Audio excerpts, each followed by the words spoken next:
ഇറാങ്കൽ മാപ്പിലെ പ്രധാനപട്ടണമായ പോച്ചിങ്കിയിലൂടെയാണ് ഇന്ന് നമ്മുടെ യാത്ര. സമയം ഉച്ചയോടടുക്കുന്നു. നമ്മുടെ പ്ലെയിൻ ലാൻഡ് ചെയ്യാൻ സമയമായിരിക്കുന്നു. വലിയ പോരാട്ടങ്ങളുടെ ചരിത്രമുള്ള നാടാണ് ഇറാങ്കൽ. രണ്ടാം ലോകമഹായുദ്ധത്തിന് ശേഷം 1950കളിൽ പട്ടാളം ഇറാങ്കൽ പിടിച്ചടക്കി.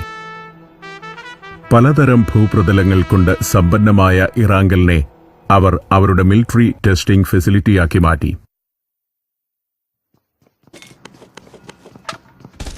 ഇത് ലൂട്ടിംഗ്.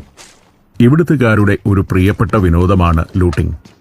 വഴിയുടെ പല ഭാഗങ്ങളിലായി ചിതറിക്കിടക്കുന്ന വസ്തുക്കൾ ഏത് വിധേനയും കൈക്കലാക്കുന്ന ഈ ആചാരത്തിനെയാണ് ലൂട്ടിംഗ് എന്ന് പറയുന്നത്. ഇതാണ് ഇറാങ്കലിലെ പ്രസിദ്ധമായ വിദ്യാലയം. കുട്ടികളെ ഒന്നും കാണുന്നില്ല. വെക്കേഷൻ കാലമാണെന്ന് തോന്നുന്നു. ഇറാങ്കലിന്റെ വഴിത്താരകളിലൂടെ സഞ്ചരിക്കുന്ന പ്രത്യേക ആകൃതിയിലുള്ള പലതരം വാഹനങ്ങൾ നമുക്ക് കാണാം. ബഗി, UAC എന്നൊക്കെയാണ് ഈ വാഹനങ്ങളുടെ പേര്. കുറച്ചുപേർ ഇങ്ങോട്ട് ഓടി വരുന്നുണ്ട്. ഈ നാട്ടുകാർ അതിഥികളെ സൽക്കരിക്കാൻ താൽപ്പര്യമുള്ളവരാണെന്ന് തോന്നുന്നു. ഇറാങ്കലിലൂടെയുള്ള സഞ്ചാരം ഇപ്പോൾ പ്ലേ സ്റ്റോറിലും. Pochinki, Georgopol, Water Town, Mylta. Download ചെയ്യൂ ബാറ്റിൽ ഗ്രൗണ്ട്സ് മൊബൈൽ ഇന്ത്യ. കൺനിറയെ കാണാം ഇറാങ്കൽ ദ്വീപിന്റെ കാഴ്ചകൾ.